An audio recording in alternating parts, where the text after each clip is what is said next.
del año 2021, cuando la pandemia ya había causado suficientes estragos en nuestros países, pero creo que todavía no anticipábamos todo lo que estaba por llegarnos. Decidimos lanzar este proyecto para de alguna manera compensar eh, la paralización de actividades de nuestra maestría. No quisimos desamparar o dejar solos a nuestros estudiantes, a nuestros egresados, a nuestros profesores, a nuestros amigos, a nuestros apreciados colaboradores. Y de esa manera, pues, el proyecto ha venido continuando y nos sentimos muy contentos con eso. Y con esto lo que quiero es expresar mi más sentida gratitud a todos los que nos han acompañado, a los profesores que han estado con nosotros en estos jueves por la tarde, a todos aquellos de ustedes que con constancia nos han venido acompañando también, a quienes han participado con sus preguntas, a quienes han participado con sus inquietudes y que por supuesto nos animan a continuar. Entonces, a todos ustedes, nuestro más sentido agradecimiento. Para iniciar este segundo año de actividades, hemos querido simplemente abrir la puerta con esa, en pocas palabras, Derecho Internacional Privado hoy. ¿Dónde está? ¿Dónde estamos? Y no queremos tampoco entrar en predicción. Simplemente una suerte de mesa para ir conversando, ir poniendo ideas, y así nos lo vamos a ir distribuyendo el tiempo en esta sesión del día de hoy, el día 7 de octubre, el día después del día de cumpleaños de nuestra muy querida profesora Claudia Madrid. Feliz cumpleaños, profesora. Espero que el día de ayer le haya resultado cómodo para hoy seguir compartiendo con nosotros. Entonces, levantamos la copa, profesora, porque eso es lo que merece la ocasión. Levantemos la copa y quedamos pendientes para compartir más copas. Bueno, ahí veo a Leandro que está con su bombilla. Salud. Seguramente no fue de la que compartió ayer la profesora Madrid, pero igual. Bueno, Derecho Internacional Privado hoy. ¿Dónde estamos? ¿Qué hemos hecho? Fíjense, yo voy a dar unas breves ideas ahora y después vamos a darle la oportunidad. Va a venir luego el profesor José Antonio Briceño, luego la profesora Claudia Madrid, a continuación la profesora Maritza Méndez, que hoy también nos acompaña, y esperamos que el profesor Andrés Carrasquero se libere de responsabilidades y entre allí para esta primera sesión. Fíjense ustedes lo que yo veo desde Venezuela, para el derecho internacional privado de nuestra región en particular. La primera cuestión es el dejar constancia nuevamente de este proceso de codificaciones nacionales que se han producido en los últimos años, en los últimos tiempos. Es muy interesante ver cómo con codificaciones generales o codificaciones particulares en nuestra parte del mundo, en nuestra región, se han producido codificaciones importantes, desarrollos importantes. Desde la más reciente, por referir la uruguaya, pasando también anteriormente por la codificación argentina, por el caso panameño, la República Dominicana, el caso incluso del Paraguay con su ley especial en materia de contratos. Aquí hemos tenido ocasión de hablar de ello, también por supuesto de los proyectos que se manejan en Chile y en Colombia, así para hablar de nuestra región. Esto no quiere decir de alguna manera que el derecho internacional privado incluso ha tenido o ha recobrado importancia para llevarla a los foros legislativos, al foro político. Es decir, desde el punto de vista de la política de nuestros estados, con mayor o menor interés, con mayor o menor conciencia, el derecho internacional privado está presente. Ahora, una buena pregunta sería, ¿por qué está presente? ¿Qué está pasando en nuestras regiones que ha llevado a nuestros legisladores, luego de larguísimos periodos de inacción, a esforzarse por brindar un producto legislativo. Y creo yo que en este sentido, el trabajo de nuestras cátedras, digo nuestras cátedras en los diferentes países, se ha hecho sentir. Tiene una voz, tiene un lugar, tiene un espacio y tiene una opinión válida, porque si nosotros vemos y contrastamos las soluciones que recogen las diferentes legislaciones nacionales, nosotros podemos ver allí cómo se nota un esfuerzo, un trabajo, eh, una vocación científica también del derecho internacional privado entre nosotros, que creo yo, y aquí por lo que conozco, por lo que he oído, por lo que he podido leer también, el trabajo, la pluma, por ponerlo así, de nuestros profesores ha tenido o ha encontrado oídos y se refleja entonces en este producto. No todas las soluciones a lo mejor son las ideales, pero una buena parte de ellas sí son apreciablemente respetables. Y eso creo que es un punto importante. Es decir, no somos, si se quiere, un área perdida, extraviada por allá. No sé si todavía podemos decir que tiene una materia con rédito político o con votos. Tal vez no somos como podrían ser los temas constitucionales o algunos temas penales o algunos otros por allí, no sé si ambientales o de soberanía, etcétera. Pero lo cierto del caso es que ha encontrado su asiento, su cupo, su espacio, su voz. Y eso creo que es un motivo que nos debe llevar también, no digo tanto a darnos satisfacción, pero sí por lo menos a hacernos sentir respetados. Eso en primer lugar quería adelantar. Eh, Creo que también al ver en las soluciones normativas nuestras, en mayor o menor medida, encontramos también, aunque aquí tal vez la idea o el pronunciamiento no es tan fuerte, pero sí está allí y se aprecia incluso en algunos proyectos que están por allí, y esto me refiero al proyecto peruano que no mencioné anteriormente, pero en el proyecto peruano, ahí sí se quiere, y también en otros, por supuesto, en la ley uruguaya, etc. eh, hay un rescate también de la dignidad humana protegida por el derecho internacional privado. Es decir, ese papel protagónico que creo que hemos exigido durante tanto tiempo de la persona humana como alfa y omega del derecho internacional privado. No un derecho internacional privado para los estados como sujetos, sino un derecho internacional privado para el ser humano, para la persona de carne y hueso. Y cuando digo esto, lo proyecto también en una de las problemáticas que creo que ha de interesar y interesa el derecho internacional privado en la época contemporánea, visto sobre todo en la perspectiva sudamericana en particular, y lo digo también como venezolano, por supuesto, que es el tema de las migraciones. Porque la migración, la inmensa, la millonaria, vamos a llamarlo así, millonaria no en el sentido de que los millonarios es lo que hemos enviado al mundo, sino los millones de venezolanos que están regados por el mundo y sobre todo en esta parte del mundo. Esos millones de venezolanos van creando problemas de derecho internacional privado, en el buen sentido, problemas jurídicos de derecho internacional privado, no solamente para nosotros en Venezuela, sino donde quiera que pisan la tierra nuestros compatriotas. Ese par de millones que están en Colombia, o esos más de medio millón que están en Chile, o esos más de medio millón que están también en el Perú, y así van, no sé las cifras en Argentina, pero esas son las que más o menos conozco. Me imagino que con esos cientos de miles de venezolanos allá, pues también abrirán la puerta a generar y a producir una cantidad importantísima de problemas de derecho internacional privado.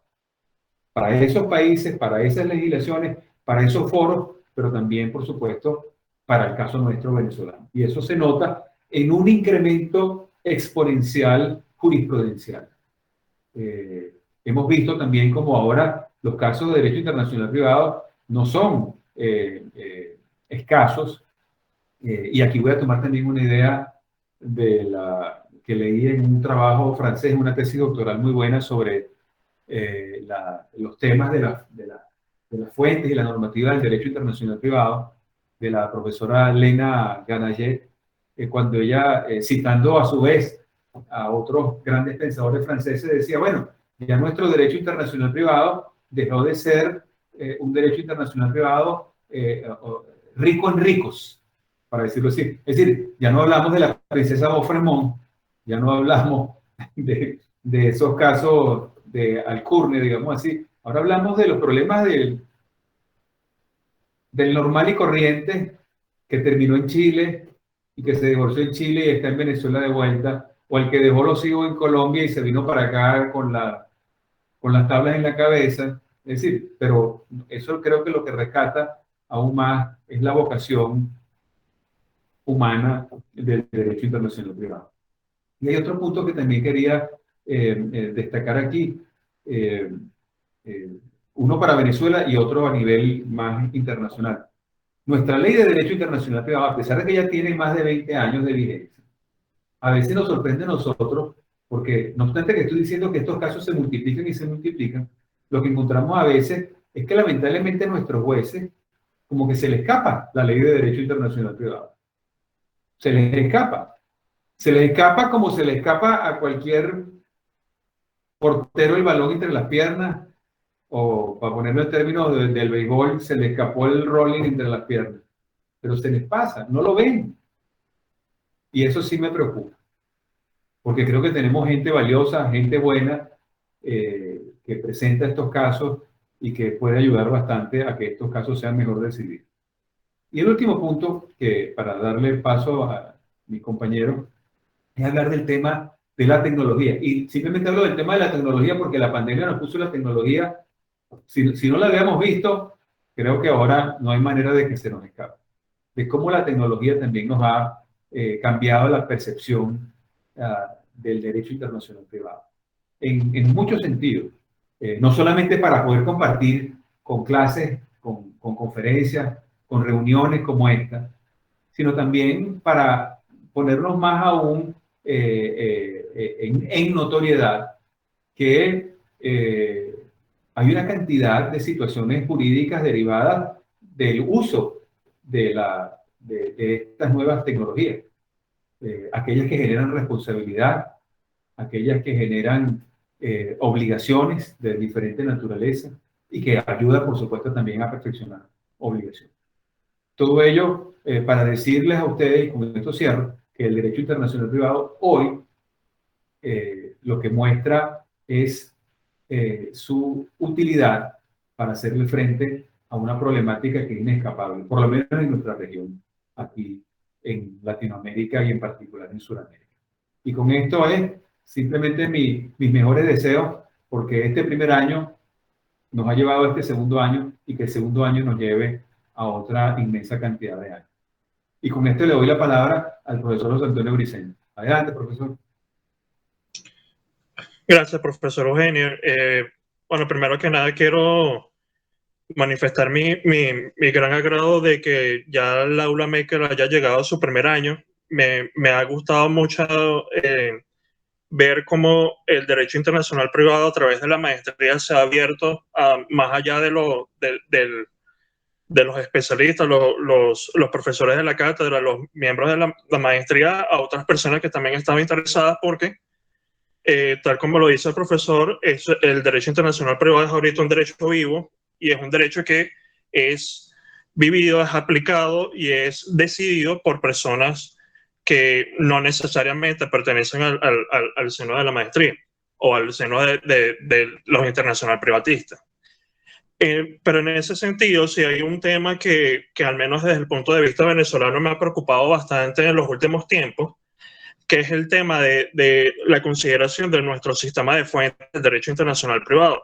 Porque como ya hemos tocado en anteriores sesiones, a pesar de que el sistema de fuentes del derecho internacional privado en el ordenamiento jurídico venezolano antecede incluso al artículo 4 del Código Civil, pareciera a veces no considerarse en la mejor forma, y cuando se aplica, no se aplica correctamente. Y esto no solo lo vemos a nivel de tribunales de instancia, sino que lastimosamente Lo vemos también a nivel del máximo tribunal de justicia, específicamente tanto en la sala de casación civil, sala de casación social y sala político-administrativa, que son las tres principales que tocan aspectos del derecho internacional privado.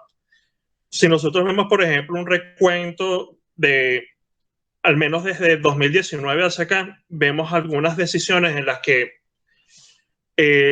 lastimosamente estas distintas salas cometen errores que dejan bastante que desear al momento de estudiar lo que es el sistema de fuentes del derecho internacional privado.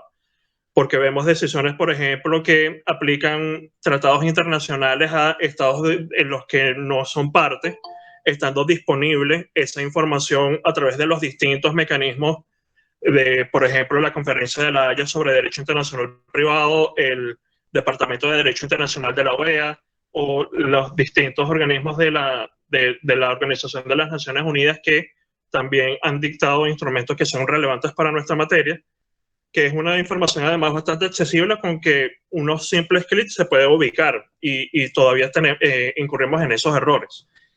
Hay igualmente tal vez una confusión sobre algunos aspectos del derecho internacional público, sobre todo del derecho de los tratados, porque, por ejemplo, hemos tenido el encuentro con decisiones de que en el ámbito interamericano nos aplican convenciones derivadas de las conferencias especializadas interamericanas sobre derecho internacional privado, por el hecho de que Venezuela denunció la Carta de la OEA, pero allí se ve que se está confundiendo lo que es un organismo intergubernamental con un mecanismo de integración, porque cada uno de estos tratados internacionales tiene una vida propia y una forma de que sus efectos cesen individual, que no se ha verificado en los casos de las convenciones que están allí involucradas.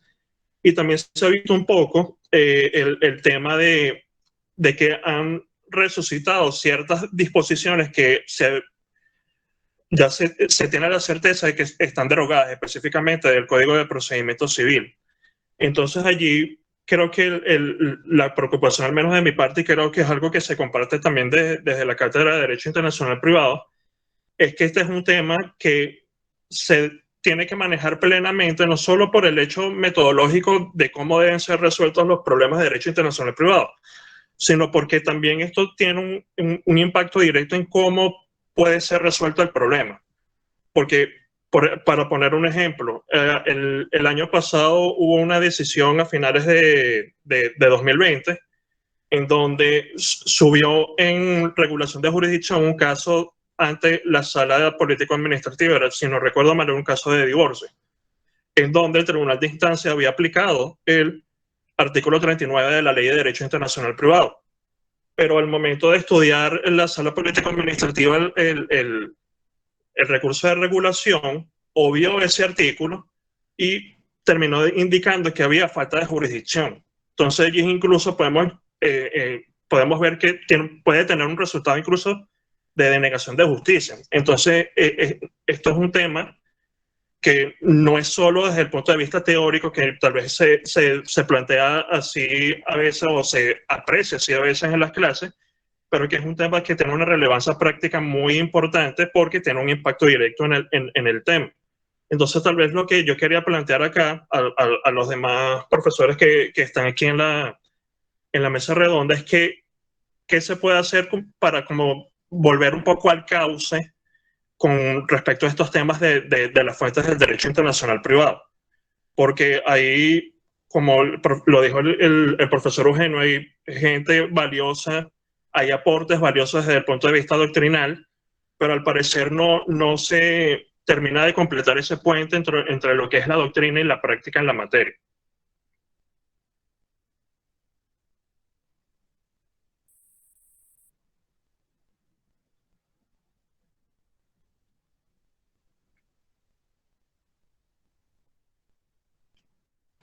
Creo que tenemos un problema de audio.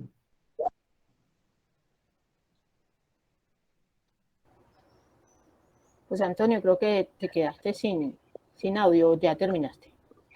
Me quedé sin audio. Sí. Disculpen, Sí. no, sí, lo que quería Entonces era plantear eso un poco para abrir la discusión sobre este tema, más o menos que cómo podemos acercar un poco más estos aportes que tenemos desde el punto de vista doctrinal del derecho internacional privado venezolano al foro, de no solo a los jueces, sino también a los abogados litigantes que plantean esos alegatos ante las distintas instancias judiciales.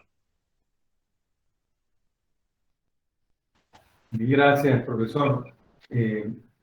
Ya le damos entonces ahora la palabra a la profesora Claudia Madrid. Profesora, Gracias, por profe. favor.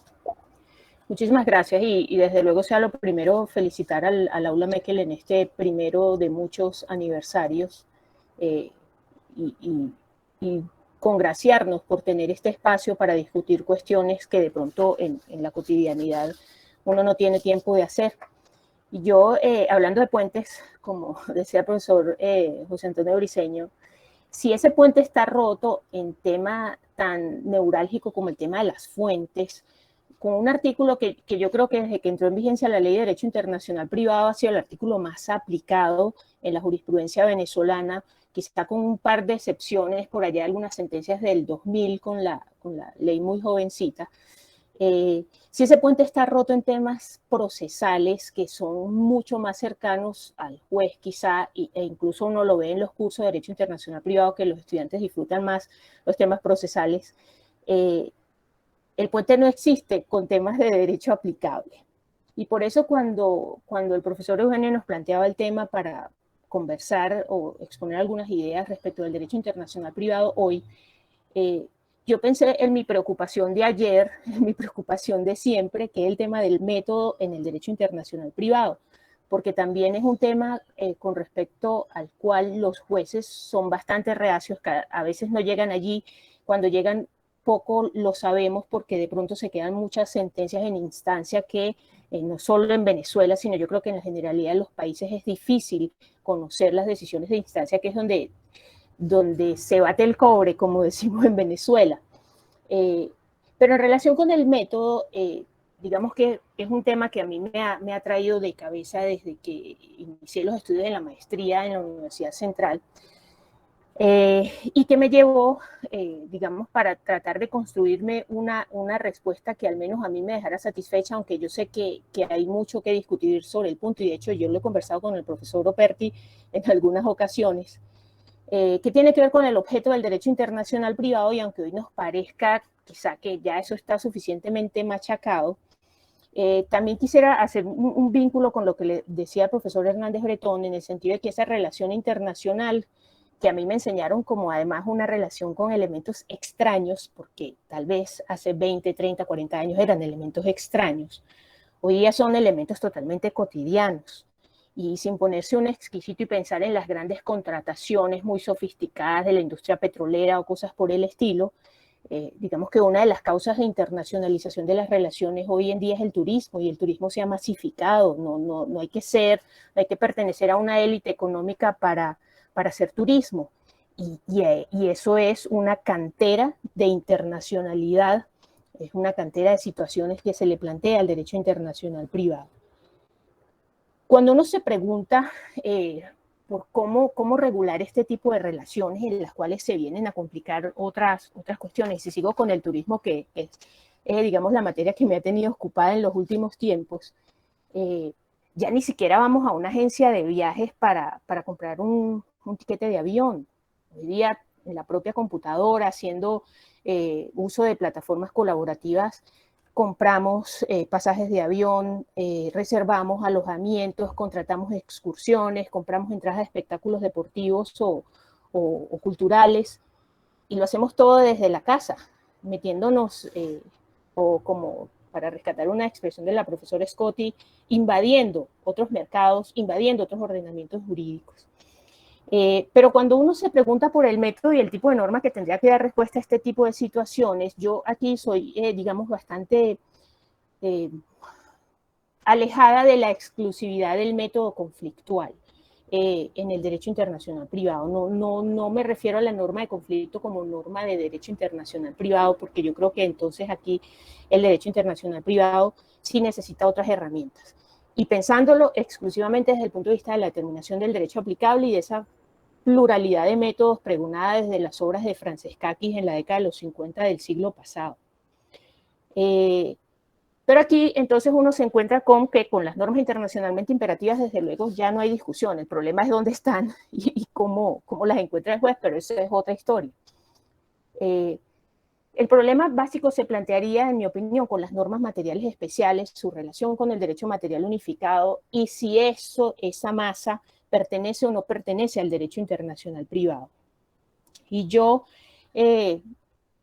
partiendo de ese objeto del derecho internacional privado muy de Savigny, entendiendo que nosotros nos centramos en la relación jurídica de carácter internacional, ya no con elementos extraños, con elementos internacionales muy cotidianos, yo pensaría que esas normas materiales especiales que conforman el derecho material unificado sí estarían del lado del derecho internacional privado. No comparto en ese sentido la frase según la cual mientras más derecho internacional privado, mientras más derecho material unificado, perdón, menos derecho internacional privado. Lo que habrá de menos es método conflictual.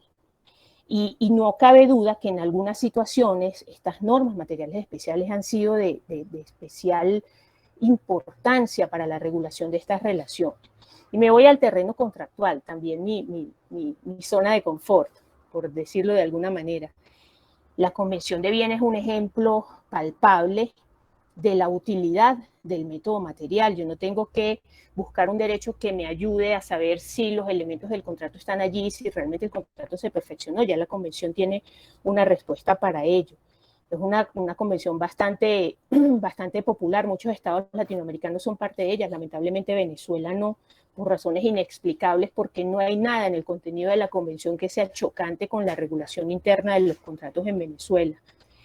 Pero esa materialización del método del derecho internacional privado no ha llegado a tocar los ordenamientos internos. Es decir, ese sueño de Alfonsín no lo he visto cristalizado de momento en los distintos sistemas que cuando recurren al método conflictual, pues caen en la regulación de los contratos en el derecho interno y no hay como otra alternativa. Tal vez en materia de contratos no sea tan grave, y en eso estamos de acuerdo, porque siendo una rama del derecho tan permeable a cambios políticos, económicos, sociales, pues digamos que las soluciones, sin ir muy al detalle, podrían entenderse como generales en los distintos sistemas, pero tal vez en materias relativas al derecho de familia sí pueda generar estos inconvenientes. Y en materia de contratos, uno también lo que ve, que más allá del éxito de la Convención de Viena, la mayoría de la regulación sigue siendo conflictual. De hecho, la propia Convención de Viena, cuando se encuentra frente a un muro, dice, mire, si no puede pasar de aquí, busque su norma de conflicto, porque no hay otra forma de resolver la cuestión. Y con esto lo que quiero es un poco reivindicar el rol de la norma de conflicto, muy cuestionada. Durante la revolución metodológica le cayeron encima al método conflictual, pero tampoco fueron capaces de establecer un método alternativo a esta tan cuestionada norma de conflicto. La vemos, y siguiéndome al tema de los contratos, en la Convención de México, en el Reglamento Roma I, los principios de la Haya, que son como lo más moderno sobre la materia, trabaja el método conflictual. En la codificación estatal, lo vimos en el caso de, por nombrar normas emblemáticas, el Código Civil de Perú, la ley venezolana, esta serie de codificaciones que se dieron alrededor de 2014 en Paraguay, Argentina, República Dominicana, Panamá, en la reciente ley uruguaya, en el proyecto chileno, y es con lo que se ha trabajado en el proyecto que ha preparado el Instituto Antioqueño de Derecho Internacional Privado en Colombia, con relación al cual me causa curiosidad porque un profesor me preguntó que por qué tanto método conflictual en el proyecto, y yo me puse a pensar, ¿por qué tanto método conflictual? Hay otra forma en la regulación interna de ver esta situación. Sí, yo creo que el método material es súper útil a nivel de la unificación convencional, pero no sé si estemos listos para la regulación material a nivel estatal. Y creo que lo más conveniente, incluso pensando en una armonización, incluso en una unificación, entre comillas, de las soluciones del derecho internacional privado, puede ser el método conflictual, evidentemente, porque no hay de otra, cuando estamos a nivel de las legislaciones estatales. Y la historia de la materia parece apuntar en ese sentido. Este tema, como les digo, es digamos, una cuestión que ocupa mis reflexiones desde que era estudiante de la maestría, y no tengo más preguntas, más interrogantes, sobre todo cuando de pronto aparecen casos concretos como en la actualidad los temas vinculados a la tecnología, y uno empieza a preguntarse incluso no solo por la insuficiencia del método conflictual, que es netamente el localizador aplicado a un espacio que no tiene localización, sino incluso del derecho material, cuando ya estamos hablando de normas autónomas del ciberespacio o incluso de la famosa lex criptografía, que sería ya otro plano de regulación. Pero simplemente quería plantear, digamos, estas preocupaciones de cómo veo yo el derecho internacional privado hoy. Lo veo como un constructor que usa muchas herramientas diferentes y que de pronto no sabemos todavía cómo colocarlas en el espacio, pero que están allí y que están siendo usadas y que a veces no se califican, a veces no se reflexionan suficientemente, pero están allí presentes, y será tarea nuestra entonces ponerle algo de orden digamos, a esa variedad de herramientas de que disponen los jueces para enfrentar estas relaciones cuando determinan el derecho aplicable. Por ahora eso sería todo. Gracias, profesora Madrid. Profesora Maritza Méndez, por favor. Hola, buenas tardes. Bueno, primero me voy a disculpar por la calidad del internet. Está bastante, no escuché a la profesora Madrid y también bastante poco al profesor José Antonio. Muchas gracias por la invitación. Obviamente que el Aula MECL ha sido durante este año una fuente inagotable de temas de derecho internacional privado que nos ha permitido unir, ¿no? Opiniones y puntos de vista, y contar las experiencias que en cada uno de los temas que se han tocado durante el año y que han sido revisados por cada una de las personas que han participado en el Aula MECL, pues nos ha llenado a quienes hemos participado como oyentes, recibiendo esos conocimientos y recibiendo toda esa información, ¿no? Mis reflexiones también son de manera general con respecto a lo que he notado últimamente, especialmente en Venezuela, ¿no? Que es la jurisdicción que nos toca a nosotros. Y bueno, en esta materia que requiere un engranaje tan particular entre el Estado y el sistema de justicia que el Estado debe ofrecer a los particulares, y obviamente la justicia que los particulares quieren al acudir a los órganos de justicia. Entonces se presentan estos problemas que comentaba José Antonio al principio, por ejemplo, de mala aplicación de normas, de órganos que no funcionan de la manera correcta. Tenemos, por ejemplo, en la oficina, o hemos tenido casos en la oficina en donde requerimos utilizar la utilización del sistema de cooperación judicial internacional, y la respuesta de los órganos del Estado ha sido: mira, nosotros no tenemos relaciones diplomáticas con este Estado, por tanto no se puede realizar ningún tipo de actuación procesal con ese Estado. Pero ¿a quién se está a quién se está denegando la justicia en ese caso? ¿Es el Estado el que tiene el interés en que un Estado distinto realice una determinada actuación, o es realmente o se afecta realmente los intereses de los particulares que están acudiendo a los tribunales para que se resuelvan sus controversias, ¿no? Ahí el tema político ha pesado de una manera que ha sido verdaderamente muy poco beneficiosa, a los efectos del derecho internacional privado. Obviamente, el tema de la migración venezolana y el hecho de que en Venezuela haya tantas personas en el extranjero en este momento que, como decía el profesor Eugenio, han estado creando relaciones jurídicas que toman raíces y que surgen en todos estos ordenamientos jurídicos, van dando la necesidad también de que nuestro ordenamiento jurídico actúe de manera que el derecho internacional privado dé respuesta cuando se requiera que se pague.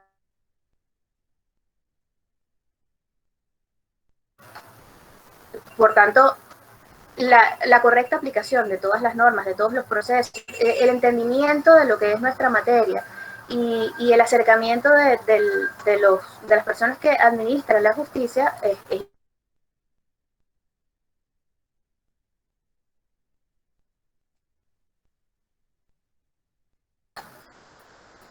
¿Aló? Ajá. Y bueno, eso era lo que quería compartirles por este momento. Muchas gracias. El profesor Carrasquero tiene la palabra. Adelante. Buenas tardes. ¿Se escucha bien? Sí.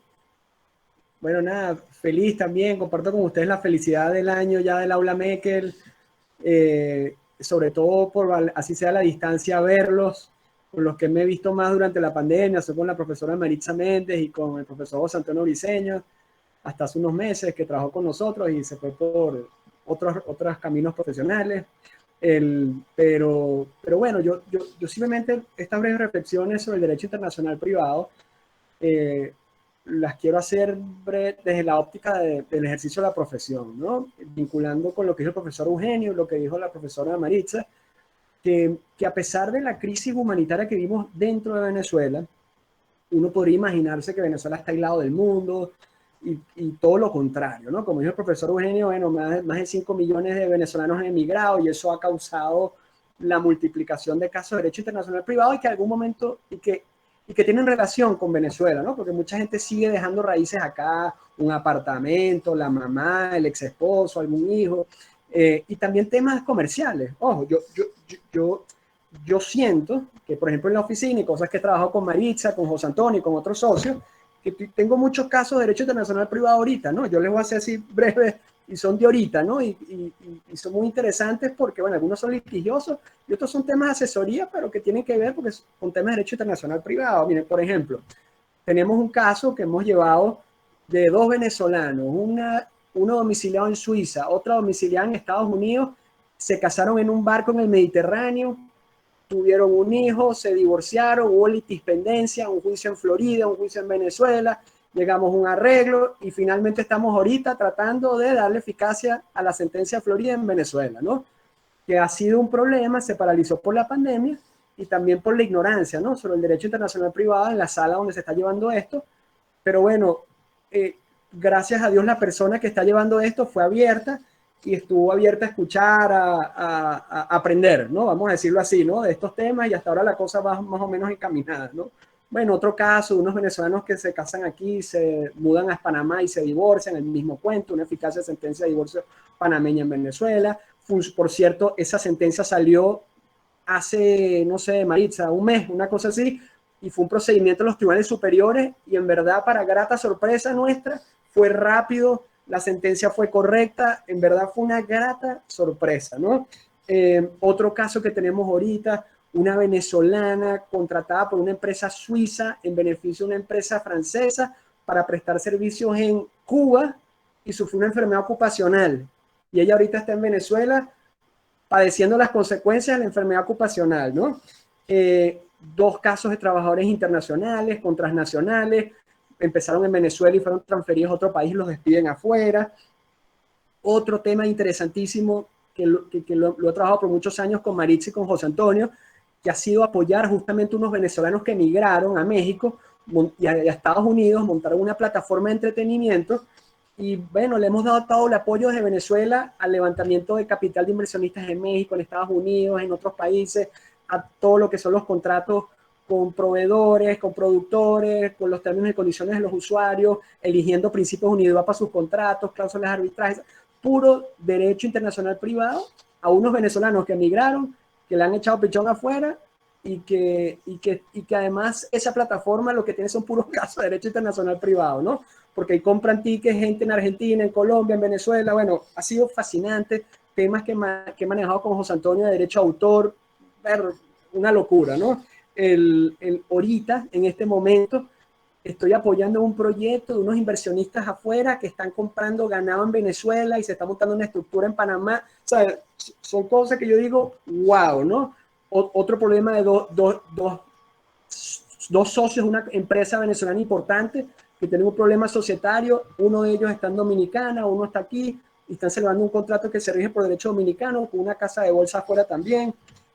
Además, nosotros le prestamos servicios a una transnacional que le brindamos un servicio muy particular, que es apoyo en las investigaciones de problemas laborales internos, que sea acosos sexuales, acosos laborales, bullying, y todo eso se rige por derecho de Nueva York y la investigación se la brindamos desde acá. Y además le brindamos servicios a un bufete en Colombia. O sea, yo lo que estoy es pensando puro derecho internacional privado, ¿no? Y me emociona porque obviamente esta es la pasión de uno. Y adicionalmente, pero esto sí no es en la oficina, sino esto es un mero tema académico y con otra organización o una ONG que estamos estudiando el tema de la deuda pública externa desde hace 3, 4 años con el profesor Ramón Escobar Alvarado. Eso también es puro derecho internacional privado. O sea, ahorita en septiembre hubo una operación de canje de bonos de PDVSA de Venezuela por unas acciones en una refinería en República Dominicana, por una deuda emitida por una empresa venezolana regida por derecho de Nueva York. O sea, esto es puro derecho internacional privado, ¿no? Entonces, el derecho internacional privado está más que nunca vigente a nivel de los litigios en Venezuela, por lo menos lo que yo manejo, que es litigios laborales, civiles y mercantiles. Eso está muy mermado, no en caso de derecho internacional privado, sino en cualquier caso. O sea, la gente litiga muy poco. La litigiosidad aquí a nivel de tribunales ha bajado a unos niveles impresionantes por la misma situación del país. La gente, bueno, no sé, prefieren dejar sus cosas así, bueno, perdí los reales.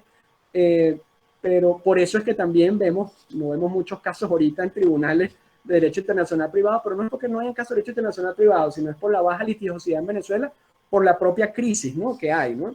Pero bueno, disculpe que me enganché un poco ahí. Gracias por escuchar. No, nada que ver. Muchísimas gracias, al revés. Interesante compartir toda esa vivencia de asuntos prácticos en tu propio ejercicio profesional. Yo quería ahora, voy a retomar de alguna manera lo que comencé transmitiendo y también se asocia con algunas de las cosas que se han dicho. Yo quiero volver al tema de los venezolanos en el extranjero. Y voy a ir a un punto concreto que me ha hecho pensar a mí en ciertas formulaciones que venimos repitiendo a través de las décadas, desde hace más de 100 años, por lo menos en Venezuela. Lo que voy a referirme tiene que ver particularmente con la figura del divorcio notarial, digamos así, o del divorcio administrativo.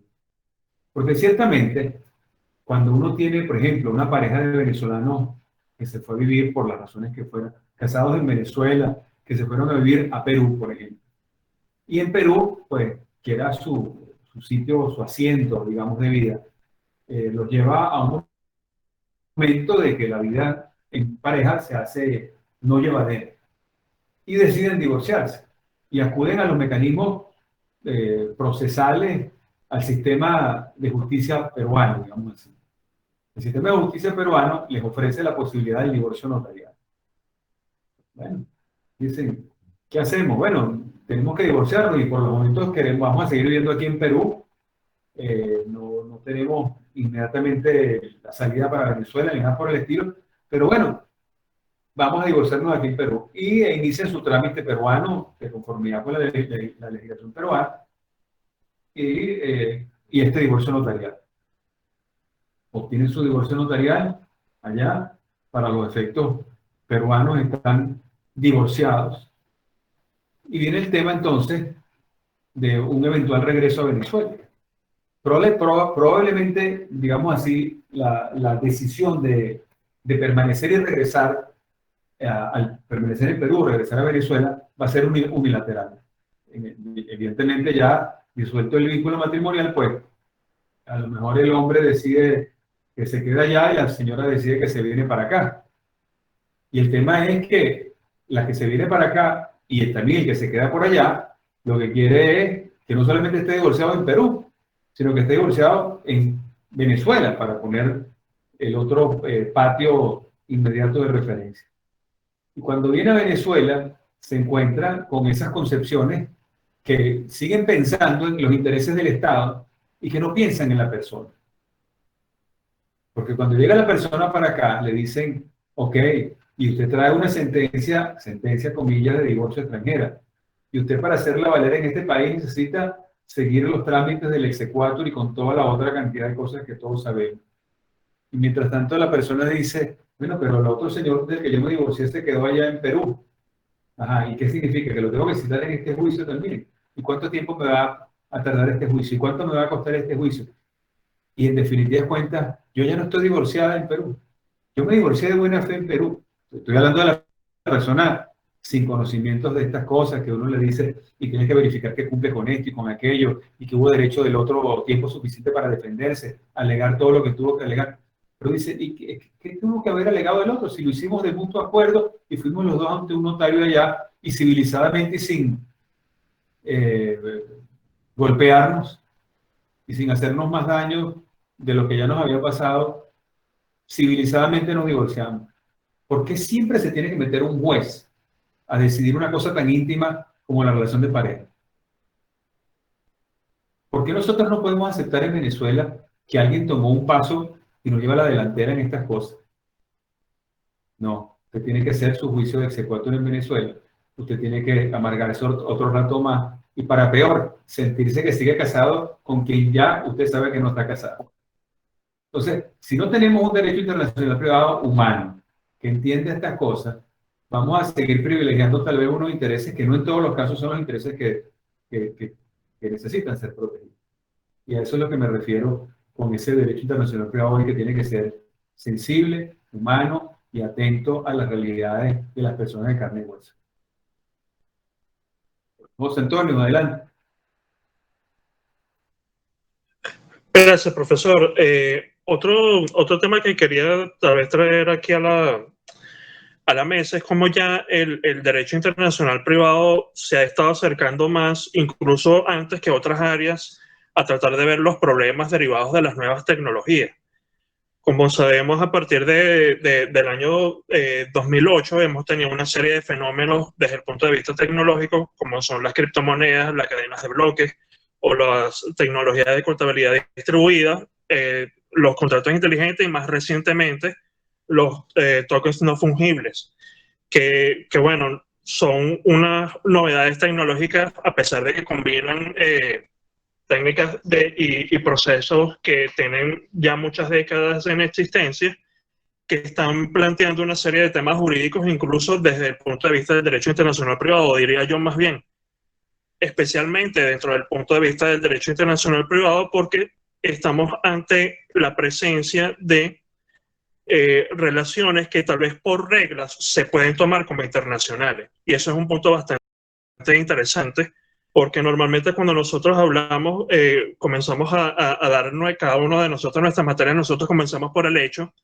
de diferenciar las relaciones domésticas de las relaciones internacionales para encauzar eso dentro del objeto del derecho internacional privado, como lo planteaba la profesora Madrid. Pero aquí, al estar presentes sistemas que están ubicados en prácticamente todos los países del mundo, que pueden ser accesibles a través de todos los países del mundo, estamos ante situaciones que se puede plantear que están en todos lados y en ningún lugar a la vez, o que son relaciones ubicuas. Entonces allí se nos plantean una serie de cuestiones que para el derecho internacional privado son interesantes, empezando por el hecho del método, como lo anotaba la profesora María hace un rato, porque al ser el método conflictual esencialmente localizado a través del factor de conexión, entonces aquí se nos plantea un problema de si yo tengo una relación que es totalmente virtual, ¿en dónde la voy a ubicar? O incluso también el punto de vista es, ¿objetivamente se puede localizar en un solo lugar esta relación, o es que yo tengo que acudir necesariamente a el factor de conexión de la persona, le hace nacionalidad, residencia o domicilio? Y esto es algo que ya los distintos foros de codificación del derecho internacional privado han estado anotando. Desarrollos recientes que son notables son, por ejemplo, en el marco de la Conferencia de La Haya, ya el mismo Consejo el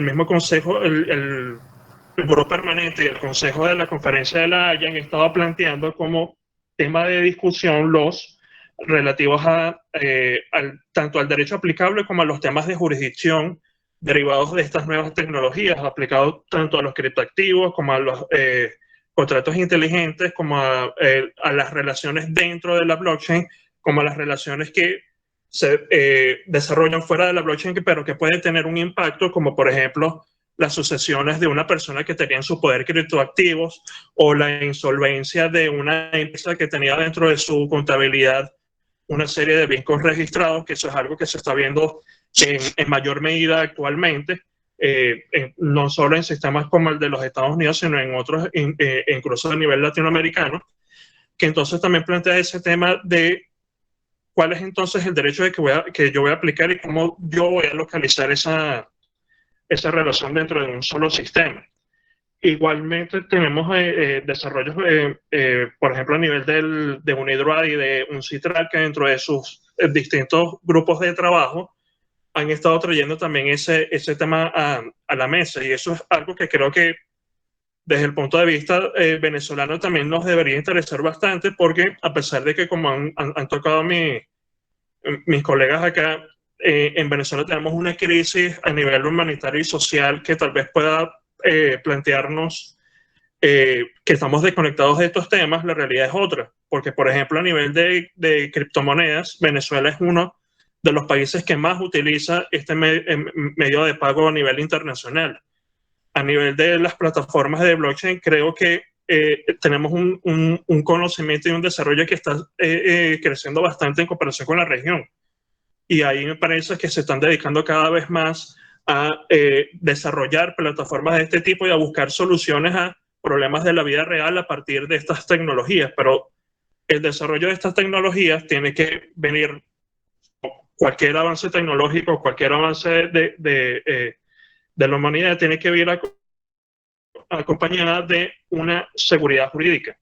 Y al tener entonces nosotros el tema plenamente internacional aquí presente, creo que entonces es importante que desde el punto de vista del derecho internacional privado venezolano atendamos un poco más a estos temas.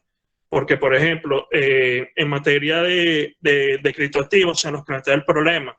Si yo tengo un activo digital que está dentro de una cadena de bloques que está ubicada a través de unos nodos en 50, 70 o 100 países del mundo, que no tiene una autoridad central, que no tiene un mecanismo que pueda tal vez servir de indicador para establecer un derecho aplicable. Entonces, ¿dónde yo la tengo ubicada? ¿Cómo yo aplico allí la ley REIT? O en ámbito contractual, en ausencia de un acuerdo de elección de derecho aplicable, ¿cuál es entonces el derecho que yo voy a aplicar cuando el método que normalmente se utiliza es el del derecho que está más estrechamente conectado con la transacción? Si tenemos toda esta serie de países en donde están ubicadas las personas que están encargadas de verificar estas transacciones o de incluso grabarlas en la cadena de bloques, ¿cómo entonces lo planteamos? Entonces, lo que tal vez quiero aquí destacar es que es importante que a pesar de la coyuntura social o política que podamos tener acá, tengamos también un poco una visión de futuro hacia dónde puede ir el derecho internacional privado si las respuestas que tenemos actualmente son lo suficientemente utilizables para resolver esos problemas, o si tanto en método como en soluciones más prácticas tenemos que ir planteando algunos métodos, algunos medios de cambio de nuestra materia, tanto a nivel procesal como a nivel sustantivo. Eso era un poco lo que quería plantear en esta segunda vuelta. Muchas gracias, profesora Madrid. Sí, gracias, profe. Yo, a ver, en este momento lo que, más que alguna reflexión o alguna consideración, hay una pregunta que siempre me ronda y cuya falta de respuesta me queda confirmada por las intervenciones de mis compañeros.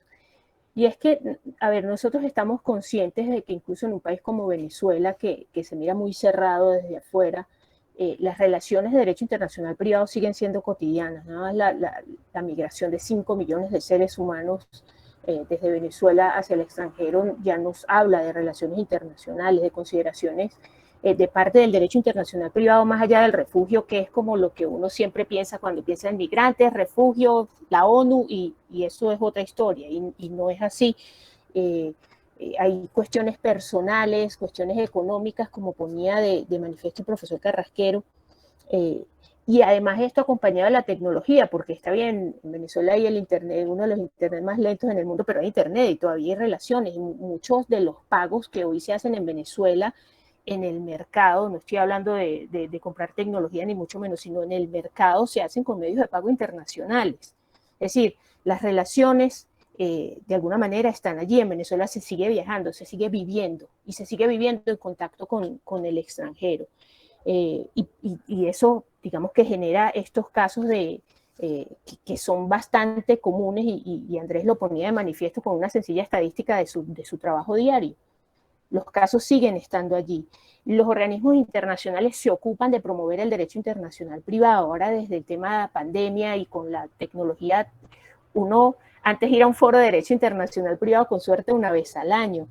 Hoy día tenemos oportunidades prácticamente todas las semanas de elegir qué tema quiero, familia internacional, los contratos internacionales, procesal internacional, y hay oferta para toda esa demanda.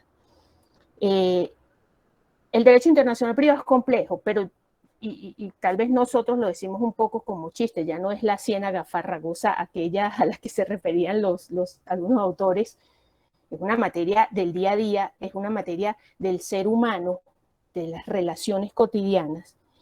Y yo siento que a pesar de esto, nosotros seguimos hablando desde la reivindicación del derecho internacional privado. Es decir, ¿qué hemos hecho mal o qué no hemos hecho que nos empuje a seguir teniendo que reivindicar el derecho internacional privado como una disciplina necesaria para la vida diaria, que no es una cuestión elitista, que no es una cuestión alejada de la vida de todos nosotros, sino que es algo que está allí? Y entonces se nos vienen encima problemas como, decía el profesor Eugenio, el divorcio notarial, que por ejemplo en Venezuela es un tema que va a empezar a explotar pronto, como empezó a explotar en otros estados el reconocimiento de los matrimonios homosexuales, por ejemplo, todo el tema de la tecnología, el tema de las criptomonedas. Venezuela no es solo que las usa mucho, es que además sirve de granja para gente que va de afuera a minar criptoactivos en Venezuela por los costos bajos de la electricidad, por ejemplo. Entonces, ¿por qué si en lugar de atender estos problemas que uno como que los mira, hay que apagar un incendio prácticamente, y nosotros seguimos reivindicando la necesidad del derecho internacional privado, convenciendo a legisladores, a jueces, a operadores de justicia en general de que la materia es absolutamente necesaria? Y por eso me pregunto qué no hemos hecho o qué hemos hecho mal, porque estamos constantemente viviendo en derecho internacional privado, mirando cómo el mundo y el lugar común de la globalización hacen que estas relaciones se presenten, que sea necesario darles una respuesta, y muchos jueces siguen ignorando las normas de derecho internacional privado y las tratan como simplemente relaciones domésticas. Y por eso dejo allí esa interrogante que sí me preocupa, porque que básicamente es por qué seguir reivindicando el derecho internacional privado cuando parece absolutamente evidente y patente la necesidad de que esté presente en todas y cada una de las relaciones actuales. Eso de momento. Muchas gracias, profesora. Y ahora le damos la palabra, no sé, tenemos a la profesora Méndez por allí. O creo que ella... Sí. Me voy a dejar la cámara apagada, disculpen, que creo que va mejor con la velocidad de mi internet. Bueno, definitivamente, como dice Claudia, ¿no? El derecho internacional privado ha cobrado vigencia en los últimos tiempos de manera impresionante. Una de las primeras cosas que nosotros hablamos cuando estamos introduciendo la materia a los estudiantes es precisamente que parte del hecho del presupuesto del derecho internacional privado es el hecho de que el ser humano es cosmopolita por naturaleza, ¿no? Y eso se ha visto en los últimos tiempos de manera impresionante, tanto como si activamente está buscando conectarse con otros ordenamientos jurídicos, como es el caso de las personas que emigran a otros países, como si no lo estás haciendo de manera consciente y de todas formas estás utilizando plataformas para medios de pago que no están basadas en Venezuela y que probablemente tienen términos y condiciones que se rigen por otras normativas, por otros derechos aplicables distintos del venezolano, y que están afectándonos definitivamente en nuestra vida diaria, en nuestro quehacer diario, incluso estando dentro del país. Entonces, pues justamente es una materia que día a día va cobrando sentido, va cobrando importancia dentro de nuestras relaciones y los mismos estudiantes. Yo no veo yo en mis clases que los estudiantes van dándose cuenta de lo que se puede hacer en la práctica jurídica con esta materia, ¿no? Y entonces nada, pues concatenando un poco con lo que estaba comentando anteriormente, pues es importante no solamente ver eso, ¿no? Darse cuenta de la utilidad que puede tener esta materia, sino también que quienes administran el sistema de justicia, pues vayan de la mano también con el conocimiento y apliquen todos estos conocimientos del derecho internacional privado en el sentido de realmente ayudar, de realmente establecer un sistema en el que el derecho internacional privado ¿aló? Perdón.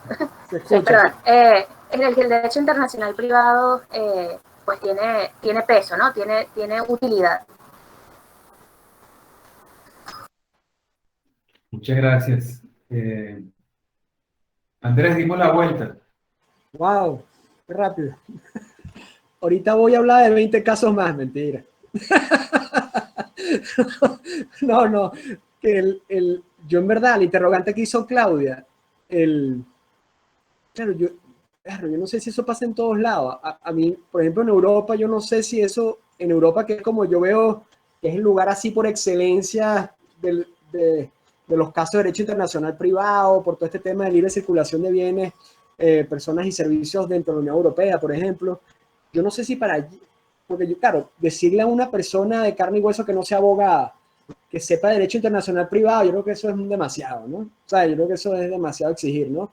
Pero que el común de los abogados sepan de esto, eso debe ser así, pero no lo es, ¿no? Entonces, yo no sé, profesor Eugenio, profesor Operti, yo no sé si en Europa, por ejemplo, que deberían estar tan habituados a estas cosas, y además que hay mucha jurisprudencia, muchos casos, si para un abogado ya que no haya estudiado Derecho Internacional Privado a nivel de posgrado, algo así por el estilo, si para esos abogados eso es normal, pues es normal ellos ver, mira, que yo le meto extranjería, aquí aplica derecho francés por un juez belga, me atrevería a decir que debería ser así, pero no sé si allá también es como aquí, no lo sé, en verdad, es más un interrogante. Pues.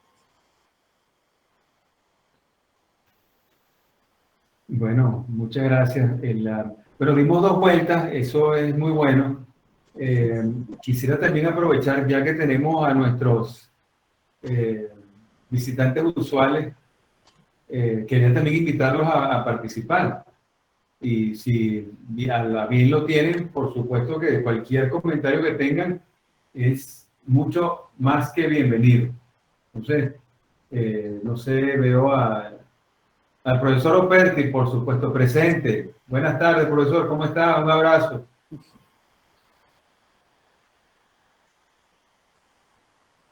Tiene que abrir su micrófono. Tiene que abrir. No lo escuchamos, no. Tiene su micrófono bloqueado, cerrado. Tiene que liberarlo.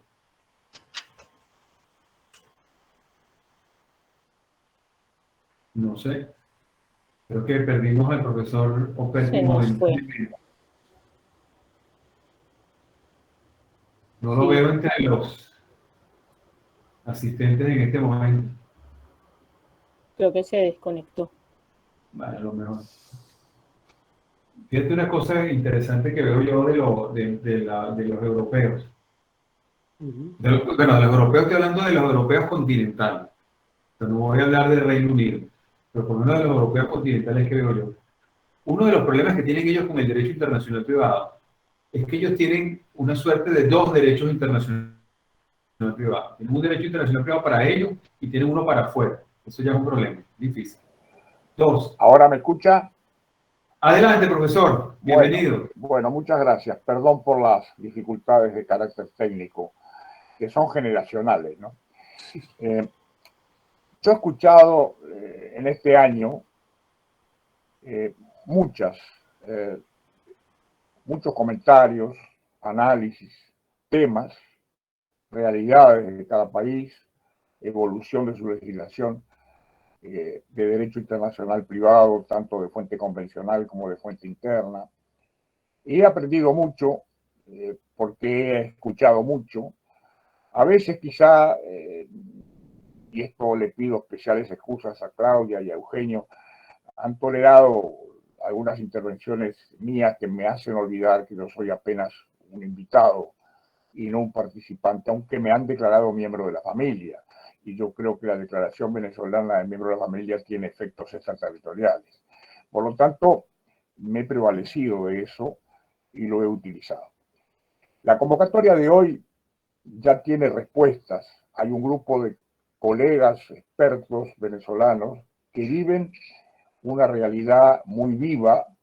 Los testimonios que aquí han dado como abogados, como patrocinantes, y al mismo tiempo con su condición de expertos, varios de los participantes, me inhabilita, ¿no? Obviamente, para entrar a considerar cada una de esas situaciones y cómo podrían encaminarse, porque son situaciones que tienen un marco y una jurisprudencia y unas orientaciones y una doctrina de base, etcétera, con la que no estoy suficientemente familiarizado.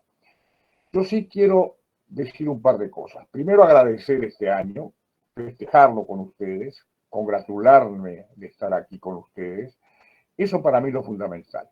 El recuerdo de Tatiana, en este caso, nos ilumina, nos dan ganas, nos permite seguir este rutero no exento de obstáculos, este camino cuya estación final exactamente no conocemos, en una sociedad que ha cambiado notoriamente su velocidad y nos supera, una realidad que se anticipa muy de lejos al derecho. El derecho acompañó en general los procesos sociales y los procesos económicos y los procesos políticos, pero este es un momento en que la tecnología le ha sacado muchas ventajas al derecho y en consecuencia el derecho está un tanto rezagado. Las dificultades que aquí se ilustraban sobre los factores de conexión y las dificultades para lograr ese SIT del que nos hablaba Savigny, y por supuesto esa regulación directa de la que nos hablaba Alfonsín, tiene hoy día inconvenientes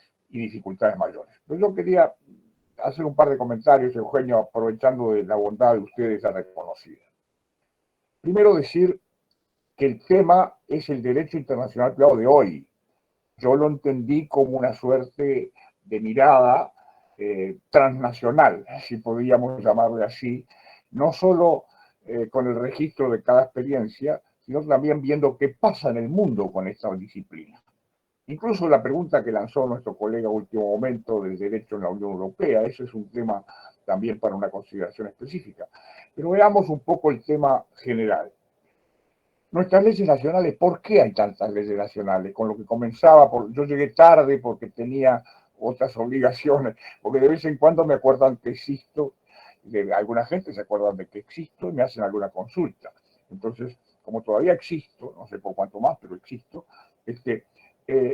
la situación de las leyes nacionales, la emergencia de estas nuevas leyes nacionales, es un ejemplo claro de la influencia que tuvo el derecho venezolano. Yo lo he dicho, lo he recordado más de una vez, y no lo hago por lisonja, lo hago porque me parece que es bueno saber que los procesos todos tienen un comienzo, nada nace de la nada. Por lo tanto, hay un proceso, la región se está preparando para, diría yo, crecer en regulaciones privatistas. Eso en primer lugar. En segundo lugar, también la región se está preparando. Porque cuando decimos que en su momento la CIDIP, o sea, desde la OEA, cuando decimos en su momento de la Comunidad Andina estableciendo sus normas, cuando decimos el Mercosur estableciendo sus convenciones, damos cuenta de un desarrollo regional muy importante. Por lo tanto, el derecho internacional privado tiene cabida no solo en la NUDMI, no solo en la Haya, no solo en la UILOA, tiene cabida en nuestra región, porque el regionalismo está reconocido expresamente por la Carta de Naciones Unidas. Eso es para una constancia previa. En segundo lugar, el tema de las fuentes. Bueno, las fuentes son un fenómeno progresivo, es decir, la fuente nacional, como decía Eugenio al comienzo, sigue siendo una fuente. Es decir, no todas las relaciones privadas están sujetas a la negociación externa, no todas son materia de convención, pero sí es materia de la ley establecer la jerarquía. Y tanto la ley venezolana como la ley uruguaya como la ley argentina han previsto que cuando existe convención o tratado debe aplicarse esta. Y lo dice la Convención de Normas Generales del Derecho Internacional Privado, de la OEA Interamericana. Y lo dice claramente. Quiere decir que la primera cosa que el juez tiene luego de calificar es decir si esa norma ha sido contemplada o no, si esa relación, perdón, ha sido contemplada o no en su derecho internacional privado de fuente externa, de fuente convencional, o en su derecho de fuente interna. ¿Por qué digo esto? Porque se han lanzado muchas preguntas. ¿Qué pasa, por ejemplo, con el divorcio notarial peruano que se esgrime, que se invoca en Venezuela? Bueno, con Perú, hasta donde llega mi conocimiento, Venezuela no tiene un acuerdo bilateral que regule este tema. No sé cuánto de otras normas convencionales puede haber en juego, pero supongamos que no las hubiere. Asumamos que no hubiere una convención internacional vinculante entre Perú y Venezuela sobre el divorcio. Bueno, las relaciones personales entre los cónyuges tienen una conexión. La conexión es el domicilio matrimonial, el domicilio conyugal. Y si no hay domicilio conyugal, el domicilio de cualquiera de los cónyuges. Y por lo tanto, el divorcio, que hace parte de las relaciones personales, tiene por lo tanto un punto de conexión. Ahora, Eugenio nos daba cuenta de una evolución. Dice, ¿cómo nos vamos a oponer porque otros países se han adelantado? Tiene razón, tiene razón. En el Uruguay, tempranamente, en la época de Valle y Ordóñez, a comienzos del siglo XX, se estableció el divorcio por sola voluntad de la mujer. ¿Y por qué? Para evitarle a la mujer, en aquel tiempo de feminismo inicial, primario, evitarle tener que enunciar ante un juzgado problemas de su intimidad matrimonial, de sus relaciones personales. Entonces nació el divorcio por sola voluntad. ¿Y qué hacían los jueces? Yo tramité cantidad de divorcios contenciosos y por sola voluntad. ¿Qué hacían los jueces? Tomaban cuenta de la persistencia en la voluntad. No les alcanzaba con que fuera una pelea un fin de semana. Había que iniciarlo y a los 6 meses volver, y a los 6 meses volver, y a los 6 meses volver. Y tras ese procedimiento de reiteración de la voluntad de divorciarse, no era producto de una rabieta circunstancial, sino que era producto de una decisión de la mujer, porque ojo, era la mujer, era discriminación en favor de la mujer, porque a veces las mujeres solo se acuerdan de la discriminación cuando les está en contra, cuando están a favor suelen olvidarse. En este caso, en favor de la mujer. ¿Y por qué? Y ahí el divorcio, el juez, ¿qué hacía? Certificaba exclusivamente qué diferencia había entre el juez que estaba certificando, desde el punto de vista de la concesión general del derecho administrativo, con que lo haga un escribano o lo haga un juez. No es una sentencia, ni siquiera es una declaratoria, es apenas una constancia, una certificación. Por lo tanto, yo me inclinaba con Eugenio, creo que lo sugería, no lo dijo así de una manera tan frontal, pero me parece que se inclinaba por aceptar que ese divorcio peruano, divorcio entre comillas, notarial, en Venezuela surtiría efecto. ¿Pero por qué digo esto? Esto lo digo para señalar la importancia de contar con leyes nacionales, de contar con un desarrollo regional de leyes nacionales y de convenciones regionales. Luego está el mundo. ¿Y el mundo qué nos ofrece? El mundo nos ofrece nuevos sujetos de derecho internacional, nuevas tecnologías, pero ¿saben lo que no ha cambiado en el mundo? El método científico. El método científico sigue siendo científico. Si quiere ser un método de razón, de fundamento en la razón, el del derecho internacional privado, no puede perder su condición de científico. Y esa condición de científico se apoya en la calificación, se apoya en la categoría de que se trata, la categoría que está en juego, se trata además del derecho más concernido, se trata del derecho más próximo y se trata también de la voluntad de las partes. la autonomía de la voluntad? ¿Y por qué no considerar que en este tipo nuevo de contratación invertebrada, a distancia, la autonomía de la voluntad pueda suplir de alguna manera esas dificultades de localización? ¿Por qué no pensar que la tecnología puede abastecerse de este principio para las obligaciones civiles y comerciales? Lo dejo planteado simplemente apenas como un comentario, pero pensando que en la búsqueda de estas voluntades reales de localización, a los primeros que hay que tomar en cuenta es a las partes. Si las partes quieren o no localizarlo y dónde. Termino. Creo que estamos ante un gran tema, que no es solo un tema de Venezuela, que no es solo un tema de Uruguay, que no es solo un tema de Argentina, que no es solo un tema de Brasil, que no es un tema solo de la OEA, es un tema del mundo. El mundo nos conecta hoy con 200 países, son los que están sentados en Naciones Unidas. Ahora, no confundamos, por favor, relaciones diplomáticas con relaciones interjudiciales. La justicia funciona en un andarivel distinto al de la política. Las relaciones diplomáticas tienen que ver con las relaciones entre los gobiernos, que han resuelto no hablarse, o retirar sus embajadores, o suspender las relaciones, o yendo más lejos romperlas.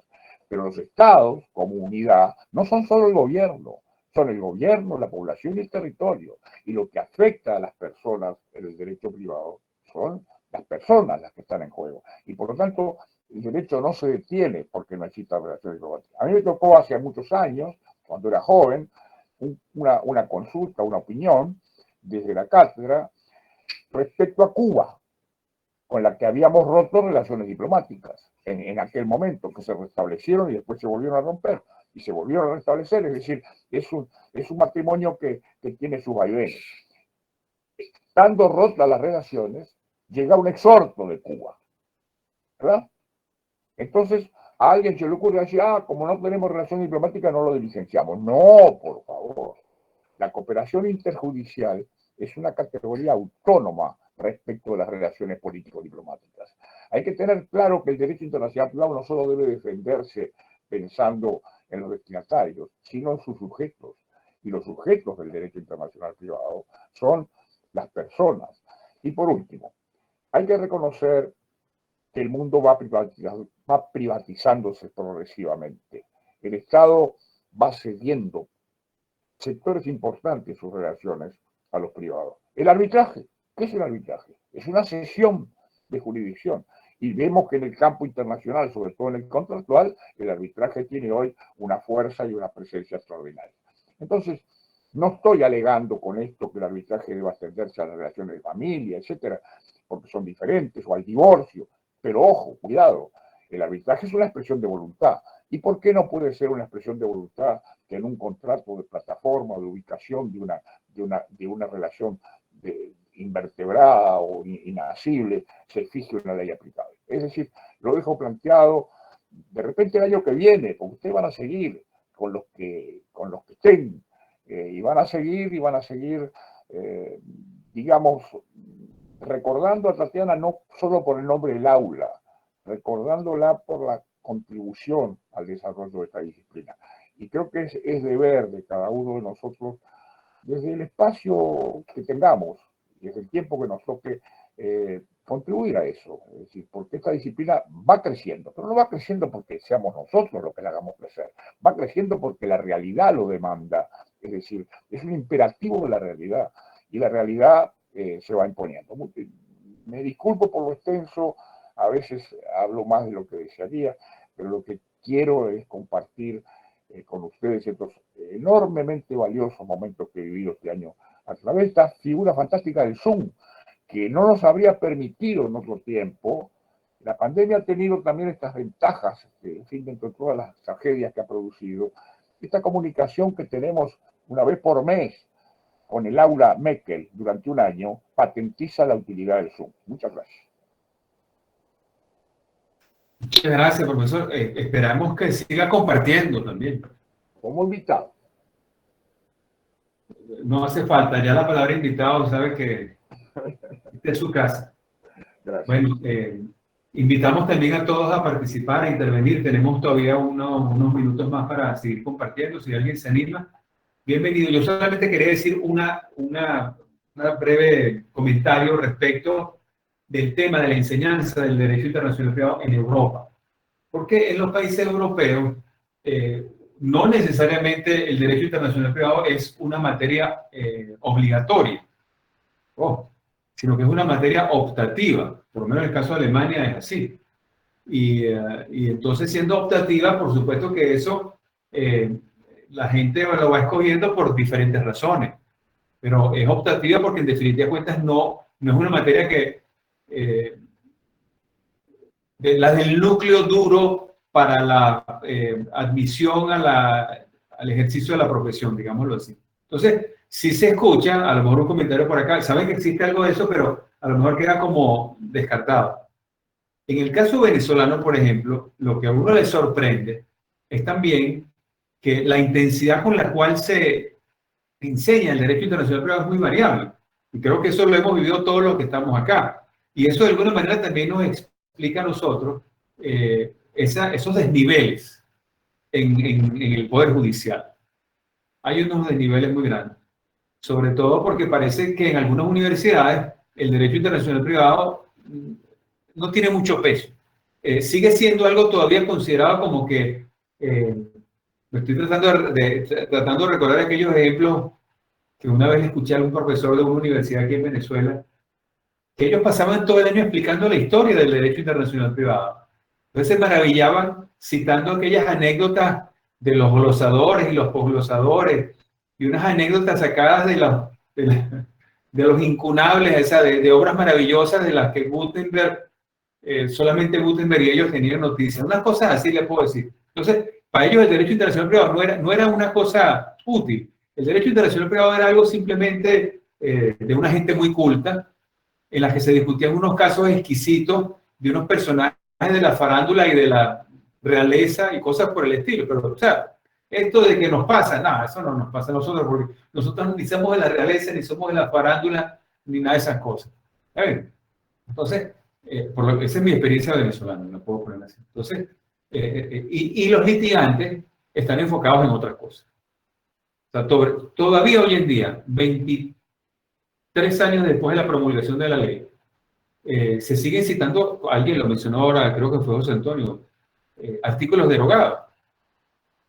Artículos del Código de Procedimiento Civil que han sido derogados, que están derogados hace más de 23 años, o hace 23 años. Y ahí va. Pero yo sigo insistiendo, el tema fundamental acá es decir, esto es algo práctico, esto es algo útil, esto ayuda a salir de los problemas más complicados. El derecho internacional privado abre una puerta siempre, hay una ventana, hay una salida, hay una manera de darle una solución según la necesidad del caso. Es lo más interesante, porque no es para perjudicar, es para salir del problema. Y eso es lo que me parece a mí, es lo que a mí siempre me ha entusiasmado. Siempre hay una manera de ir más allá. Es un reto constante, un más allá. Bueno. Pero yo añadiría a eso, profe, que siempre es un apostolado.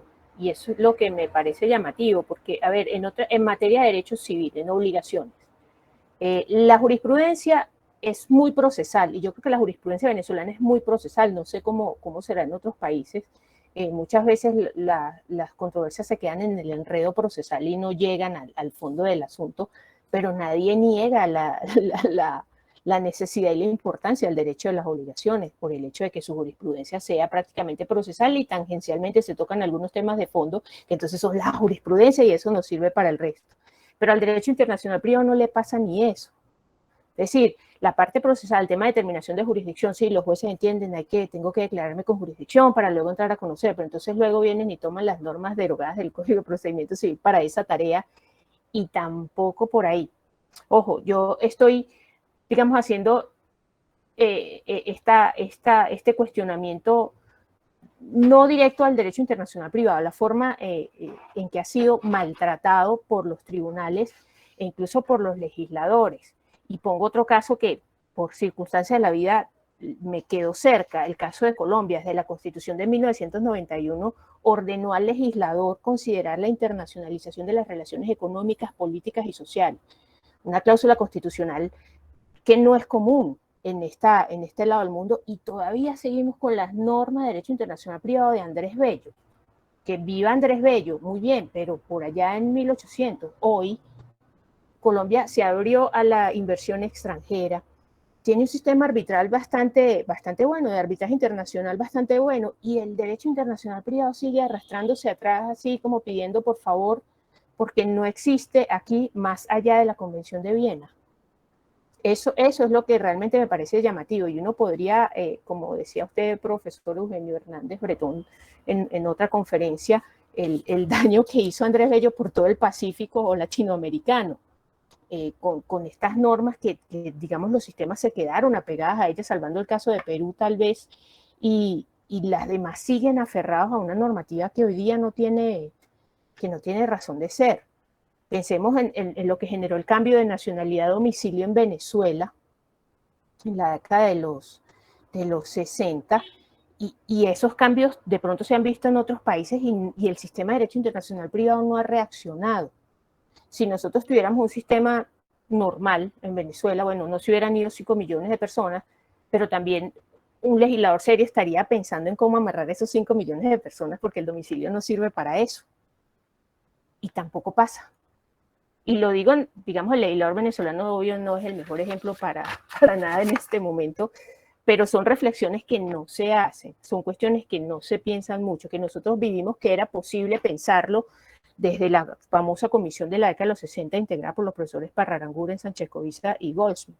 Pero fuera de eso, no pasa nada. Y en América Latina, el impulso a la codificación viene desde la academia, generalmente. No es un tema que el legislador diga, mira, me conviene para promover mi comercio internacional, regular de manera que atraiga, como hace Singapur, por ejemplo. Singapur vende su sistema judicial, vende su sistema jurídico, y su crecimiento del PIB, algún impacto de esto ha tenido, y nuestros legisladores no piensan en eso.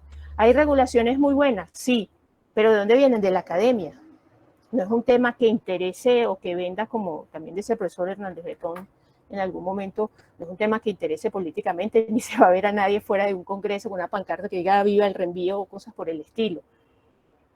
Y eso contrasta con la realidad, evidentemente. Y eso es lo que, digamos, que lo que a mí por un lado me descorazona un poco, pero por otro lado me da más ganas de seguir insistiendo en que no, mire, esto está aquí, es necesario, no es ningún invento elitesco de nadie, es una herramienta que necesitamos todos los días. Solo eso. Así es. No sé si alguien más quiere intervenir, aprovechar. Hola, ¿cómo les va a todos? Acá desde Yo, Argentina. Bueno, mis felicitaciones primero por este aniversario. Yo me fui sumando en los últimos encuentros, y la verdad que muy, muy enriquecedores, y bueno, también por un colaborador que trabaja conmigo, Leandro, que se tuvo que retirar hace unos instantes porque tenía clase, me venía contando, y bueno, y ahí me sumé a esta iniciativa, que me parece excelente. En Argentina un poco el panorama es, digamos, bastante similar, ¿no? En sintonía con lo que contaban Eugenio y Claudia, en cuanto a, bueno, por un lado, en tanto a la enseñanza del derecho internacional privado, en lo que es la Universidad de Buenos Aires, en realidad tuvimos desde el 84 hasta el 2004 que la materia tampoco era obligatoria, era optativa, con lo cual esto hacía que solamente algunas orientaciones la tuvieran que necesariamente hacer, pero la mayoría no optaba por esas orientaciones porque hacía una orientación de tipo de derecho general, que era más sencillo, digamos, elegir los créditos y demás, con lo cual la mayoría se graduaba sin la materia. Muchos de los jueces que hoy están, digamos, en la judicatura, digamos, se han graduado durante esos años. En el resto del país, en las universidades nacionales en general la materia era obligatoria, pero no en todas las privadas. En la actualidad, digamos, la materia volvió a ser obligatoria en la Universidad de Buenos Aires, sigue siendo en las universidades públicas, y en general en las privadas que no la tenían, si modificaron los planes de estudio y demás por acreditación de carreras, con un sistema gubernamental, con IAU, etcétera, normalmente la tienen como obligatoria. De todas maneras, el nivel es dispar, ¿no? Cómo se da, si se da una noción más histórica, muchos se quedan en los, digamos, o sea, en el sector tradicional del derecho aplicable y no salen de ahí, ¿no? Conflicto de leyes y se quedan en ese sector muy teórico, muy, digamos, o sea, qué lindo es el reenvío, pero se quedan en el reenvío, ni siquiera en su aplicación concreta y práctica, sino en la teorización, en los fallos estos emblemáticos de la jurisprudencia francesa del siglo XVIII, del siglo XIX, y ahí no mucho más y no lo llevan a la realidad, que en el caso de los estudiantes más jóvenes, digamos, si uno no les muestra el sentido práctico, no hay forma de que les interese la materia, ¿no? De hecho, digamos, yo en general teníamos algunas clases de historia y cada vez las reducimos al máximo, no porque no nos guste, no porque no nos interese, no porque no tenga un sentido, pero nos damos cuenta que para el estudiante no lo tiene demasiado. Entonces, generar algunas bases que sepan que esto no nació ayer y no mucho más. Y en cuanto al tema de lo que trabajaban, digamos, los primeros temas que estuvieron trabajando, el tema de las fuentes y los métodos, en la jurisprudencia, digamos, hay una confusión en cuanto a la utilización de las fuentes bastante notoria. Nosotros tenemos desde la Constitución de 1994 jerarquía supralegal de los tratados internacionales. En general, y los de derechos humanos, los que están enunciados y demás, tienen jerarquía constitucional. No nos metamos en eso ahora, pero, o sea, está clara la jerarquía, digamos, supralegal de los tratados de derecho internacional privado. Aún así, digamos, es muy normal que o apliquen directamente la fuente interna, incluso cuando teníamos una fuente interna anticuada, que procedía de 1871, así todo, iban a la fuente interna. Muchas veces, no sé, digamos, en el conflicto de convenciones, no aplican la correcta, aplican el Tratado de Montevideo y de pronto hay una CIDIP que es posterior en el tiempo, específica en la materia, y la pasan por alto. Aplican Tratado de Montevideo de 1869 y de 1940, no uno o el otro, digamos, los dos, digamos, y bueno, las soluciones muchas veces son similares, pero no siempre, entonces hacen jugar, a ver cómo se puede jugar con las distintas convenciones. Con la Convención de La Haya y la CIDIP en restitución, incluso hasta en la Corte misma, correspondía aplicar la CIDIP y aplicaban La Haya, más allá que también la solución no cambiaba en cuanto al fondo, pero, digamos, estaba esa dificultad. Y esto con el Código Civil y Comercial de la Nación, que incorpora las disposiciones de derecho internacional privado en la última parte, vigentes del 2015, si bien hay dos disposiciones, que son el 2594 y el 2600, uno respecto a derecho aplicable y el otro respecto a jurisdicción y cooperación, que justamente dicen, estas normas se aplican en defecto de tratado internacional, y un poco quienes los redactaron, Dreising de Clorna, Jurieta, Usal, Iñiguez, lo que decían es, a ver, sabíamos que esto nosotros lo sabemos, pero lo pusimos para orientar al juez, para orientar al operador jurídico, que tenga esa luz, digamos, esa alarma o esa alerta para darse cuenta que puede haber un tratado y debe aplicarse el tratado, pero aún así sigue habiendo algunas dificultades. Y con respecto a la aplicación, digamos, de los métodos, muchas veces lo que se advierte es que de pronto se dice, se aplica el derecho argentino. Y quizás es correcta la interpretación, ¿no? Pero no se sabe bien cuál fue el camino a través del cual se llegó al derecho argentino. ¿Por qué finalmente aplicó derecho argentino? Quizás sí trabajan las normas jurisdiccionales, si son competentes o no, pero después, digamos, no queda muy claro, digamos, qué método utilizaron para llegar a la conclusión de que se aplica un derecho u otro, ¿no? Eso también en muchos casos se advierte, interpretaciones erróneas de las propias fuentes del derecho internacional privado argentino. Se trabajó en algún momento en el aula el tema de la adopción, digamos, y justamente como en materia de adopción hay una interpretación, digamos, de un número, digamos, muy significativo de jueces que dicen la adopción internacional está prohibida en Argentina, así que no coopero en un trámite de adopción que se está realizando en el extranjero. No coopero. Y se quedan, digamos, en ese camino, sin advertir que hay una norma del derecho internacional privado argentino que específicamente dice que hay un deber de cooperación en asuntos civiles, comerciales e incluso laborales, más allá de lo que todos ya sabemos y que decía el doctor Diego Pert y demás respecto a lo que es la cooperación, pero hay una norma específica que lo dice, y así todo las saltean y dicen no cooperamos porque la adopción internacional está prohibida en Argentina. Con lo cual creo que un poco las dificultades y los desafíos que mencionaba Claudia, y que a veces uno se desconcierta o se desmoraliza, ante la jurisprudencia, a veces ante el interés o no de los estudiantes, pero bueno, creo que hay muchos desafíos para torcer un poco esta mirada, digamos, de los propios estudiantes, que hace poco en algún aula ya virtual, de estas que nos vienen acompañando desde el año pasado, en un curso de grado, cuando le decíamos, bueno, esta jurisprudencia es incorrecta por esto y lo otro, y cuando a ellos les toca aplicar a un caso el derecho internacional privado, dicen, bueno, pero si hasta los jueces se equivocan, ¿por qué no nos podemos equivocar nosotros? Bueno, la idea es que no se equivoquen más. Pero bueno, eso digamos, nos causó gracia en su momento para cerrar la intervención por mi parte. Bueno, muchísimas gracias, Luciana. Creo que allí siempre pienso, el derecho internacional privado es algo de bien para hacer bien, simplemente. No está para hacer mal. Cuando uno se equivoca, uno hace mal. Y uno puede hacer bien. Bueno, la profesora Madrid tiene un anuncio y con esto cerramos nuestra jornada del día de hoy. Creo que el profesor Vintimilla iba a Perdón. intervenir. Muchas gracias. Buenas tardes. Antes de nada, es un placer estar acá con ustedes, felicitarles por este año. He tratado de seguirles lo que más he podido.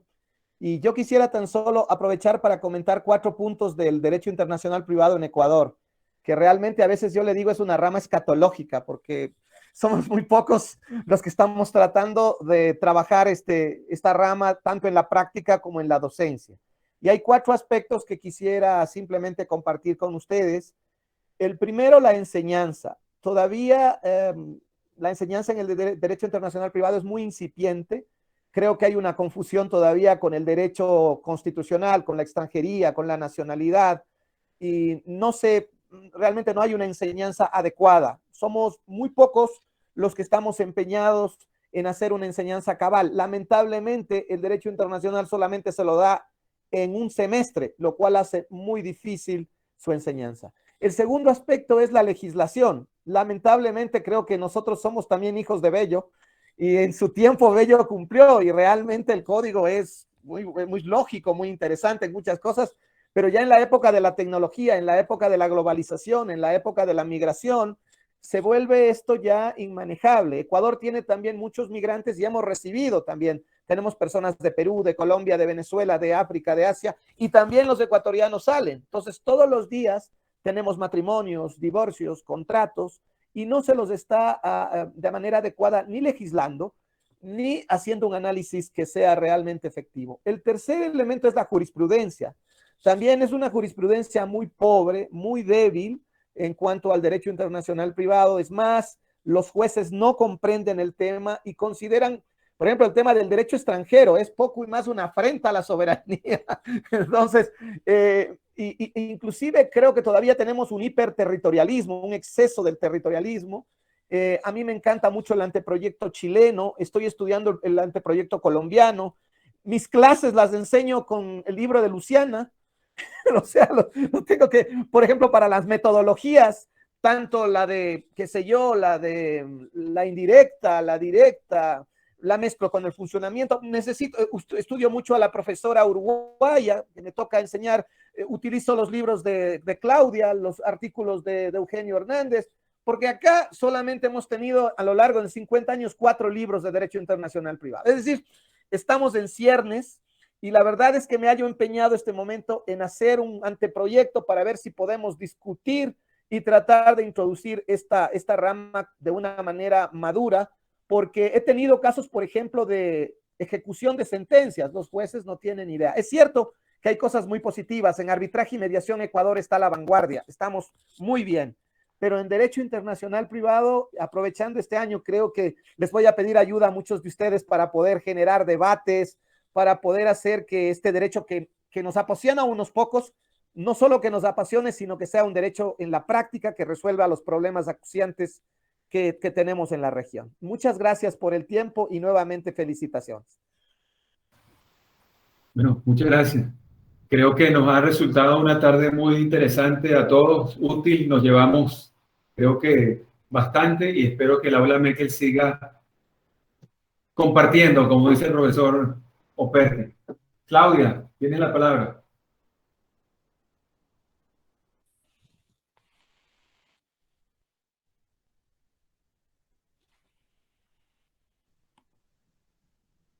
Claudia, no te estamos escuchando.